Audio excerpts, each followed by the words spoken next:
तर हा बघा, हा आपला व्यवस्थित इथला आपला हा प्लस पॉईंट आपला शिलाईचा प्रॉपर आलेला आहे. तर इथे लांबी कुठेही कमी किंवा जास्त पडत नाही. ओम साईराम मैत्रिणींनो, जयश्री फॅशन हबमध्ये मी जयश्री आपल्या सर्वांचं स्वागत करते. आणि आजच्या व्हिडिओमध्ये आपण मी घातलेला हा जो ब्लाऊज आहे याची संपूर्ण स्टिचिंग आजच्या व्हिडिओमध्ये बघणार आहोत. तर हा जो मी घातलेला ब्लाऊज आहे याच्या पेपर कटिंगचा व्हिडिओ अगोदर अपलोड झालेला आहे, त्याची लिंक मी तुम्हाला डिस्क्रिप्शनमध्ये देते, बोटनेक ब्लाऊजचा. तर तोच पहिल्यांदा बघा आणि त्यानंतर मग याचं स्टिचिंगचा व्हिडिओ बघा. स्टिचिंगमध्ये कसं होतं की बऱ्याचदा काही जण वेळेला फक्त कटिंगचा व्हिडिओ बघितला जातो आणि स्टिचिंगचा व्हिडिओ बघितलाच जात नाही आणि मग त्याच्यामुळे मग बरेचसेच प्रॉब्लेम्स निर्माण होतात की त्यामुळे तुम्हाला कळतच नाही की नेमकं कशा पद्धतीनं कुठे कसं मार्जिन घेतलेलं आहे, कुठे ब्लाऊज चेक केलेला आहे, कसा बघायचा आहे आणि कशा पद्धतीने स्टिच केलेला आहे. त्यामुळे जसा कटिंगचा व्हिडिओ 50% आपल्याला गरजेचा असतो तसा स्टिचिंगसुद्धा 50% इम्पॉर्टंट आहे. म्हणजे एखादा ब्लाऊज परफेक्ट आणि फिनिशिंगने तयार होण्यासाठी जेवढं कटिंग इम्पॉर्टंट आहे तितकंच स्टिचिंगसुद्धा इम्पॉर्टंट आहे. आणि म्हणूनच तुम्हाला कटिंगच्या व्हिडिओनंतर हा स्टिचिंगचा व्हिडिओ जरूर बघायचा आहे. कारण याच्यामध्ये मी तुम्हाला स्टिच करताना ज्या ठिकाणी काही गोष्टी कशा तुम्हाला लक्षात ठेवायच्या आहेत किंवा कशा पद्धतीनं स्टिच करायचं आहे, कुठे आपल्याला प्रेस टिप द्यायची आहे, कुठे आपल्याला कापड दुमडायचं आहे, काय करायचं आहे, या छोट्या गोष्टी खूप सविस्तर आणि क्लिअरली सांगितलेल्या आहेत. त्यामुळे व्हिडिओ अगदी शेवटपर्यंत बघा, कुठेही स्किप करू नका की ज्यामुळे तो महत्त्वाचे पॉईंट्स आहेत ते मिस होणार नाहीत. आणि जर यातूनही जर तुम्हाला काही शंका असेल, कुठे तुम्हाला काही समजलं नाही असं असेल तर तुम्ही जरूर कमेंटमध्ये तसं सांगा, आपण त्याच्यावरती सुद्धा डिटेलमध्ये व्हिडिओ बनवूया. तर हा जो मी घातलेला ब्लाऊज आहे त्याची फिटिंग आणि फिनिशिंग पहिल्यांदा तुम्ही बघून घ्या. तर बघा, इथे मी हा ब्लाऊज घातलेला आहे, कुठेही या इथे शोल्डरला बघा अगदी प्रॉपर आपला हा ब्लाऊज आलेला आहे. स्लीव्ज बघा, त्याचबरोबर बॅक साईडला बघा. बॅक साईडच्या ब्लाऊजमध्ये जेव्हा तुमचा हा मेन प्रॉब्लेम असतो तो म्हणजे बॅक साईडला इथे मुंडा घेरावरती चुन्या येण्याचा, तर तो प्रॉब्लेम्स बघा. त्याचबरोबर बॅक साईडला फिनिशिंग बघा, कमरेला जिथपर्यंत आपल्याला ब्लाऊज हवा आहे तिथपर्यंत हा प्रॉपर आलेला आहे. त्याचबरोबर हात मागे पुढे केल्यानंतर सुद्धा ब्लाऊजमध्ये पाठीमागे कुठेही चुनी येत नाही. इथे बघा, याला आपला इथे व्यवस्थित प्रॉपर उंचीमध्ये प्रॉपर आलेला आहे. आणि अशाच पद्धतीचा जर तुम्हाला ब्लाऊजमध्ये परफेक्ट, इथे बघा हा जो आपला आहे तो हा आपण घेतला होता बोटनेकमध्ये, बरोबर. जो गळा अगदी बोटनेक म्हणजे इथंपर्यंत असतो, पण आपल्याला बोटनेक नको आहे, थोडासा खाली हवा आहे गळा. तर मी हा सुद्धा बोटनेक म्हणजे 5 पर्यंतच गळा घेतलेला आहे. तुम्हाला अजून डीप हवा असेल, एका ताईंची कमेंट होती की ताई जर डीप गळा आपल्याला हवा असेल, बोटनेक नको आहे, तर आपण कटिंग कसं घेतलं पाहिजे, याचमध्ये आपण घेऊ शकतो का? तर घेऊ शकतो आपण. ते फक्त आपल्याला इथून गळ्याच्या इथून शोल्डर मायनस किती करायचं आहे ते फक्त डीप नेक वाईज आपल्याला मार्किंग घ्यायला लागेल आणि त्याच्यानुसार फक्त फ्रंटमध्ये चेंज करायचं आहे. बॅक साईडमध्ये आपल्याला काहीही चेंजेस करायचे नाही आहेत. आणि याच पद्धतीने तुम्ही याच मेजरमेंट्सवरती तुम्ही ब्लाऊजमध्ये काही म्हणजे उंची कमी हवी असेल तर कशा पद्धतीने मायनस करायचं, काय करायचं, हे सगळं तुम्हाला येणाऱ्या पुढच्या व्हिडिओमध्ये मी तुम्हाला डिटेलमध्ये सांगणार आहे. या व्हिडिओमध्ये आपण या ब्लाऊजची संपूर्ण स्टिचिंग बघणार आहोत. व्हिडिओ खूप सविस्तर बनवलेला आहे, कुठेही स्किप करू नका, अगदी सावकाश डिटेलमध्ये आहे. नवीन शिकत असाल तर अगदी स्टेप बाय स्टेप फॉलो करा की कशा पद्धतीने आपल्याला स्टिच करायचा असतो ब्लाऊज, कोणत्या वेळेला कोणता पार्ट पहिल्यांदा शिवला गेला पाहिजे, कुठे आपल्याला म्हणजे बिना स्टिच करताचा पार्ट ठेवायचा आहे की जेणेकरून आपल्याला फ्रंट आणि बॅक बरोबर फिनिशिंगने तयार करण्यासाठी तो पार्ट कसा फ्लॅप करून स्टिच करायचा असतो. या सगळ्या गोष्टी तुम्हाला यामध्ये सांगितलेल्या आहेत. त्याचबरोबर साईडला चेन लावणार असाल तर या ब्लाऊजमध्ये मी इथे साईडला चेन लावलेली आहे. तर इथे अजून मी हुक आणि आय बनवलेला नाही, पण बघू शकताय घातल्यानंतर या बाजूला फिटिंग बघा, अजिबात आपली ही चेन वरून दिसणार नाही, फक्त आतल्या बाजूला जाते. खूप छान फिटिंग आणि फिनिशिंगने आपण ही चेन लावलेली आहे. इथे फक्त आपण एक हुक आय बटन लावायचं राहिलेलं आहे, ते या पद्धतीने इथे लागलं की आपला या बाजूला फिटिंग आणि फिनिशिंगसुद्धा छान आलेली आहे. तर या पद्धतीचा जर ब्लाऊज तुम्हाला माझ्याकडून शिकायचा असेल, बघा हात वरती केला, खाली केला, कुठेही ब्लाऊज आपला खालीवर होत नाही. या बाजूची फिनिशिंग अगदी प्रॉपर आलेली आहे. जी जर फिटिंग आणि फिनिशिंग ब्लाऊजमध्ये हवी असेल तर आपल्या चॅनलला सबस्क्राईब जरूर करून ठेवा की जेणेकरून अशा पद्धतीची ब्लाऊजमध्ये फिटिंग आणि फिनिशिंग तुम्हालाही शिकता येईल. आणि अशाच पद्धतीने जर स्टिच करत राहिला तर तुमचे कस्टमरसुद्धा खूप वाढणार आहेत. कारण जर तुम्ही कस्टमरला परफेक्ट फिटिंग आणि फिनिशिंग देत असाल तर तुमचे कस्टमर ऑब्वियसली वाढणार आहेत. त्यामुळे या टिप्स आणि ट्रिक्स तुम्हाला जर जाणून घ्यायचे असतील तर चॅनलला सबस्क्राईब जरूर करून ठेवा. आणि त्याचबरोबर समोर असणारं बेल बटन म्हणजे क्लिक करून ते ऑलवरती सेट करून ठेवा की जेणेकरून जेव्हा माझा नवीन व्हिडिओ अपलोड होईल त्याची नोटिफिकेशन तुम्हाला तुमच्या मोबाईल व्हिडिओ तुमच्याकडून मिस होणार नाहीत. तर चला आपण आता याच्या स्टिचिंगच्या व्हिडिओमध्ये भेटूया. तर बघा, इथे मी अस्तरवरती हे पॅटर्न्स आहेत ते व्यवस्थित सेट करून ठेवलेले आहेत। फोल्ड बाजू आहे ती पुढच्या बाजूला आहे आणि फोल्ड बाजू आपल्या बाजूला आहे आणि ओपन बाजू पुढच्या बाजूवरती आहे। प्रत्येक पार्ट बघा मी कशा पद्धतीने ठेवलेला आहे, याच सिक्वेन्सनी तुम्हालाही पॅटर्न्स ठेवायचे आहेत। आणि फक्त आपल्याला हा फ्रंटचा पार्ट आहे सेंटरचा, त्याच्यामध्ये अर्धा इंच मार्जिन ॲड करायचं आहे आणि प्रिन्सेस कटचा पोर्शन आहे त्या भागामध्ये अर्धा इंच मार्जिन ॲड करायचं आहे। बाकीचे जे पार्ट्स आहेत ते जसेच्या तसे आपल्याला ड्रॉ करून घ्यायचे आहेत आणि जे आहे ते आपण कट करून घ्यायचं आहे आणि याच्याच बरोबर आपल्याला मेन फॅब्रिक कट करून घ्यायचं आहे। तर कटिंगसाठी तुम्हाला काही जास्त वेगळं करायचं नाही आहे, जसं आहे तसं आपल्याला फक्त कट करून घ्यायचं आहे। इथे आता आपल्याला स्लीव्जवरती लेस आहे तयार, ती अटॅच करायची कशी ते सुद्धा मी तुम्हाला डिटेलमध्ये सांगणार आहे। आणि फ्रंट पार्टला सेंटरचा पार्ट आहे तिथे मी हा पिंक कलरचा ब्लाऊज पीसमध्ये वापरणार आहे, तर तोही कसा वापरायचा तेही डिटेलमध्ये सांगेन। इथे आता आपल्याला पण फ्रंट तयार करताना एका ताईंचा प्रश्न होता की आपल्याला जर समजा बोटनेक नको असेल तर डीपनेक घेतला तर काय चेंजेस करावे लागतील। तर बघा, जर 5 पर्यंत गळा घेणार असाल खाली तर तुम्हाला याच्यामध्ये काहीही चेंजेस करायचे नाहीत, फक्त गळा तुम्ही खाली घ्यायचा आहे, ड्रॉ करायचा आहे आणि करायचा आहे। जर तुम्हाला 6-7च्या पुढे गळा हवा असेल तर मात्र तुम्हाला deep neck wise shoulder minus करून घ्यावं लागेल आणि मग तुम्हाला त्याचं पेपर म्हणजे फक्त अस्तरवरती चेंजेस करून घ्यायचे आहेत। आपला पॅटर्न आहे तो आहे तसाच ठेवायचा आहे, फक्त आपल्या अस्तरच्या भागावरती जो तुम्ही हा फ्रंटचा पार्ट बघत आहात त्याच्यातच चेंजेस करायचे आहेत तुम्हाला तुमच्या आत्ता जो ब्लाऊज शिवणार आहात त्याच्यामध्ये। इथे मी 5 पर्यंत गळा खाली घेतलेला आहे, त्याच्यामुळे मी इथे कुठेही वरच्या बाजूनी शोल्डर वगैरे मायनस केलेलं नाही आहे। तुम्ही मात्र जर गळा डीप घेणार असाल अजून तर तेवढा चेंजेस करून घ्यायचा आहे, हे लक्षात घ्या तुम्ही। बाकी याच पॅटर्नवरून तुम्ही अजून बरेच ब्लाऊज शिवू शकता, त्याच्या प्रत्येक ह्याच्यासाठी वेगवेगळे पॅटर्न्स काढले पाहिजेत असं काही कंपल्सरी नाही आहे। हे तुम्हाला डिटेलमध्ये मी येणाऱ्या पुढच्या व्हिडिओमध्ये अगदी सविस्तर शिकवणार आहे, त्यामुळे व्हिडिओला म्हणजे इथून पुढचे येणारे व्हिडिओ तुम्हाला नोटिफिकेशन मिळत राहावी याच्यासाठी चॅनलला सबस्क्राईब जरूर करून ठेवा की ज्यामुळे हे व्हिडिओ तुमच्याकडून मिस होणार नाहीत।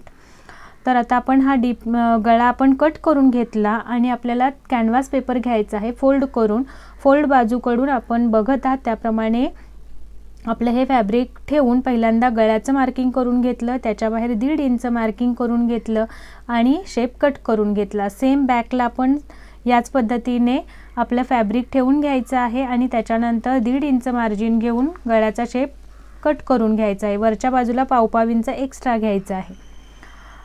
तर आता इथे आपण मेन फॅब्रिक खाली सरळ ठेवलेला आहे, सरळचा भाग वर, त्याच्यावरती हे अस्तर आहे, अस्तरवरती पहिल्यांदा कॅनव्हास पेपर इस्त्रीने प्रेस करून घेतलं, त्याच्यावरती अर्धा इंचाचं मार्किंग करून घेतलं आणि बघत आहात त्याप्रमाणे टीप देऊन घेतलेली आहे। आता इथे नॉचेस देऊन घ्यायचे आहेत, शक्य असेल तर तुम्ही इथे फक्त पाव इंच मार्जिन आतमध्ये ठेवायचं आहे आणि आतला पोर्शन आहे तो पूर्ण कट करून घ्यायचा आहे आणि त्यानंतर मग तुम्ही इथे प्रेस टीप देऊन घ्यायची आहे। अगदी काठाबरोबरची टीप देऊन घ्यायची आहे इथे आपल्याला की जेणेकरून हा पोर्शन वरच्या बाजूला कुठेही डोकावणार नाही, याच्यासाठी ही टीप देणं खूप महत्त्वाचं आहे। नवीन शिकणाऱ्यांनी या सगळ्या गोष्टी काळजीपूर्वक बघा आणि या पद्धतीने करा। आता इथे आपण काठाची टीप घ्यायची आहे गळ्याला पूर्ण आणि याच्यानंतर आपल्याला मेन फॅब्रिक आणि अस्तर मोठी 5ची टीप देऊन एकमेकांना जोडून घ्यायचं आहे। तर अस्तर आणि मेन फॅब्रिक जोडत असताना हाताने व्यवस्थित सगळ्या बाजूनी प्रेस करून घ्यायचं, कापड कुठेही तिरक्यामध्ये आपलं फॅब्रिक जॉईन नाही झालं पाहिजे, प्रॉपर वेनी आपलं हे पोर्शन जॉईन करून घ्यायचं आहे। इथे मी तुम्हाला सेंटर डाट कसा घ्यायचा ते दाखवत आहे। तर मार्किंग केलं होतं ते आपण इथे ड्रॉ करून घेतलं आणि सेम तोच डाट पुढच्या बाजूला प्रेस करून घेतला आणि बघत आहात त्याप्रमाणे इथे आपण सेंटर डाट देऊन घेतलेला आहे।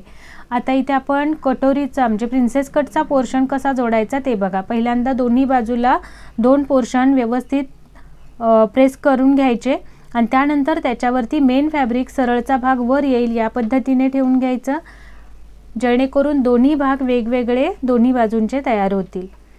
समोरासमोर पहिल्यांदा हे 2 पार्ट असे ठेवून घ्यायचे आणि मगच आपल्याला अस्तर आणि मेन फॅब्रिक एकमेकांना जोडून घ्यायचं आहे। मेन फॅब्रिक आणि अस्तर जोडत असताना कोण्यामध्ये आल्यानंतर सुई आपली खालीच राहणार आहे आणि त्यानंतर कापड फिरवून घ्यायचं, नंतर दाब खाली घ्यायचा आणि पुन्हा सगळ्या याला आपल्याला टिप देऊन घ्यायची आहे। एक्स्ट्राचं कापड कट करून घ्यायचं आणि सगळा हा पोर्शन आपण तयार करून घेणार आहोत।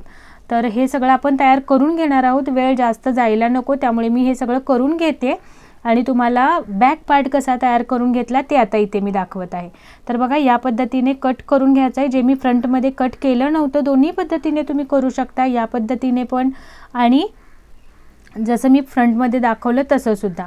तर इथे आता आपल्याला बघा इथे पण आपल्याला प्रेस टिप देऊन घ्यायची आहे। प्रेस टिप दिल्यामुळे आपला जो हा अस्तरचा भाग आहे तो नंतर असा ओघळून बाहेरच्या बाजूला दिसत नाही आणि तो आतल्या आत व्यवस्थित तिथल्या तिथे टाईट फिनिशिंग होणे बसतो, म्हणून आपल्याला ही प्रेस टिप देऊन घ्यायची असते, अगदी काठाबरोबर द्यायची असते ही टिप। तर ही टिप देऊन झाल्यानंतर आपल्याला इथे मी आता कमरेवरती पण आतमध्येच पलटलेला आहे, त्यामुळे कमरेवरती पण आपल्याला इथे प्रेस टिप देऊन घ्यायची आहे की जेणेकरून अस्तरचा भाग आपला बाहेर दिसणार नाही याच्यासाठी। तर या खूप इम्पॉर्टंट टिप्स आहेत, जरूर तुम्ही फॉलो करा की जेणेकरून तुमच्या ब्लाऊजमध्ये तुम्हाला अगदी प्रोफेशनल लुक देता येईल, की जेणेकरून ब्लाऊज शिवल्यानंतर तो बघितल्या आपल्याला असा छान वाटला पाहिजे, कुठेही ओढाओढ खेचाखेच नाही झाली पाहिजे ब्लाऊजला दिसतानाच। आणि तो आता ह्या प्रकारचे जे मी तुम्हाला स्टिचिंग शिकवते या पद्धतीने जर तुम्ही ब्लाऊज शिवत असाल तर तुमच्या ब्लाऊजमध्ये फिनिशिंग खूप छान येणार आहे। तर बघा आता इथे आपण प्रेस टिप देऊन घेतली आणि मेन फॅब्रिक आणि अस्तर सुद्धा आपल्याला जोडून घ्यायचं आहे। फक्त बॅकमध्ये आपल्याला वरच्या बाजूने म्हणजे जिथे आपण शोल्डर जोडणार आहोत त्या बाजूने आपण एक 5 इंचांचा पोर्शन ओपन ठेवणार आहोत आणि मग आपल्याला टिप सगळीकडे देऊन घ्यायची आहे। तर बघा जेवढा मी तुम्हाला इथे दाखवलेला आहे तेवढ्या पोर्शनला टिप देऊन घेते आणि एक्स्ट्राचं फॅब्रिक आहे ते कट करून घ्यायचं आहे। खूप सविस्तर व्हिडिओ आहे, अगदी सावकाश आहे, तुम्हाला अगदी डिटेलमध्ये जर तुम्ही व्यवस्थित बघितलात तर स्टिचिंगमध्ये तुम्हाला कुठेही प्रॉब्लेम येणार नाही, तुम्ही अगदी इझीमध्ये स्टिच करू शकणार आहात जर तुम्ही पहिल्यांदाच ब्लाऊज शिवत असाल तरीसुद्धा। अगदी छोट्या छोट्या गोष्टी तुम्हाला इथे मी दाखवलेल्या आहेत व्यवस्थित। इथे आता बॅकचा टक्स कसा घ्यायचा, तर पहिल्यांदा तुम्ही टक्स इथे आखून घ्यायचा आहे। नवीन शिकत असाल तर व्यवस्थित टक्स आखून घ्या, उंचीचं मार्किंग करून घ्या आणि त्यानंतर खालच्या बाजूला लॉक करायची आहे आपली स्टिच आणि मग पुढे यायचं आहे। वरती आल्यानंतर कापड फिरवायचं आहे आणि पुन्हा आपल्याला कमरेपर्यंत यायचं आहे की जेणेकरून वरच्या बाजूची फिनिशिंगसुद्धा प्रॉपर आली पाहिजे। सेम आपल्याला दोन्ही बाजूचे डाट देऊन घ्यायचे आहेत आणि आता आपल्याला मेन ह्याच्याबरोबर म्हणजे फ्रंट पार्ट बरोबर हा पार्ट आपल्याला जोडूनही घ्यायचा आहे। तर त्याच्या अगोदर पहिल्यांदा आपण इथे फ्रंट पार्ट तयार करून घेऊयात की कशा पद्धतीने इथे आता आपल्याला हा सेंटर टू वेस्ट डाट ब्लाऊज तयार करायचा आहे।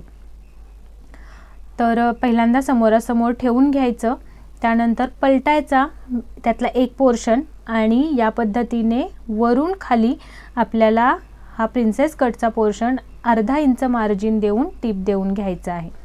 तर इथे पहिली टिप दिल्यानंतर उघडून बघायचं फ्रंटच्या बाजूला कुठे आपलं कापड दुमडलेलं नाही आहे ना किंवा व्यवस्थित स्टिच आली आहे का, प्रॉपर शेप आला आहे का आणि त्यानंतर मग आपल्याला दुसरी टिप देऊन घ्यायची आहे। पहिली टिप दिल्यानंतर लगेचच दुसरी टिप द्यायची घाई करायची नाही। नवीन शिकत असाल तर फ्रंटच्या बाजूला कुठे ना कुठेतरी दुमडल्यासारखं होतं, काही ना काहीतरी होतं, तर ह्या सगळ्या चुका आपल्याला टाळायच्या असतील तर पहिली टिप झाल्यानंतरच आपल्याला हे चेक करायचं आहे आणि मगच आपल्याला पुढची स्टेप घ्यायची आहे की जेणेकरून आपला ब्लाऊज पहिल्याच प्रयत्नामध्ये फिनिशिंगने तयार होईल। आता इथे मी खाली कमरेवरती कमरेची पट्टी लावून घेत आहे। इथे एका बाजूला पहिल्यांदा पट्टी दुमडून घेतली, ही पट्टी 2 इंचांची घेतलेली आहे, त्यानंतर एका बाजूने जोडून घेतली आणि नंतर प्रेस टिप दिली, पुन्हा हा पोर्शन आहे तो आतमध्ये दुमडून घेतला। इथे आपण 5ची टिप देणार आहोत की जेणेकरून इथे आपल्याला हात शिलाई घालून घ्यायची आहे। तुम्ही इथे डायरेक्ट टिप जरी घेतलात तरीही चालेल, पण इथे टिपवरती दिसू नये याच्यासाठी आपण इथे 5ची टिप दिलेली आहे, पुन्हा आपण इथे हात शिलाई घालून घेणार आहोत यासाठी। तर यानंतर आता आपल्याला शोल्डर जोडताना कसं जोडायचं आहे ते बघा, अगदी व्यवस्थित बघून घ्या की जेणेकरून तुम्हाला सुद्धा या फिनिशिंगच्या टिप्स अगदी प्रॉपर लक्षात राहतील की जेणेकरून ब्लाऊजमध्ये प्रोफेशनल फिनिशिंग आणण्यास तुम्हाला सुद्धा मदत होईल। तर शोल्डर जोडत असताना पुढच्या बाजूला बघा एक किंचित अंतर आपल्याला राहील अशा पद्धतीने ठेवायचं आणि पाठीमागे ठेवून आपल्याला टिप देऊन घ्यायची आहे। तर इथे आता टीप देऊन झाल्यानंतर आता जो पाठीमागचा अस्तरचा भाग होता तो आपल्याला या मेन फॅब्रिकवरती पुढे प्रेस करायचा आणि त्यानंतर टीप देऊन घ्यायची आहे। तर बघा आता जेव्हा आपण हा पोर्शन सरळवरती घेऊ त्यावेळेला गळ्याच्या बाजूची फिनिशिंग अगदी प्रॉपर आलेली असणार आहे आपली। तर याच पद्धतीने दोनही शोल्डर आपण स्टिच करून घ्यायचे आहेत शोल्डर पट्टीला, आणि जिथे आपण मगाशी टीप ओपन पोर्शन ठेवला होता तिथे हा टीप देऊन घ्यायची आहे। आता स्लीव्ज अटॅच करताना बघा अगदी यातला जे अस्तरचा भाग आहे तो एक उचलायचा, पुढे ठेवायचा, त्यानंतर तीनही पार्ट उचलून त्याच्यावरती ठेवायचे आणि त्यानंतर एक मेन फॅब्रिक आणि एक अस्तर उचलून घ्यायचं आहे। या पद्धतीने जर तुम्ही जात असाल तर तुम्हाला डोक्यामध्ये काही लक्षात ठेवायची गरज नाही। दोन बाजूच्या दोन सेपरेट बाही आपल्या अशा तयार होणार आहेत। त्यानंतर खालच्या बाजूने आपल्याला पहिल्यांदा टीप देऊन घ्यायची आहे, अर्धा इंच मार्जिन देऊन जेवढं आपण स्टिचिंगसाठी ठेवलं होतं तसं। इथे आपल्याला खाली प्रेस टीप देऊन घ्यायची आणि पुन्हा आतल्या बाजूला हा पोर्शन घेऊन खाली सुद्धा एक टीप देऊन घ्यायची, एक्स्ट्राचं फॅब्रिक कट करून टाकायचं आणि मोठी 5ची टीप देऊन मेन फॅब्रिक अस्तर जोडून घ्यायचं आहे।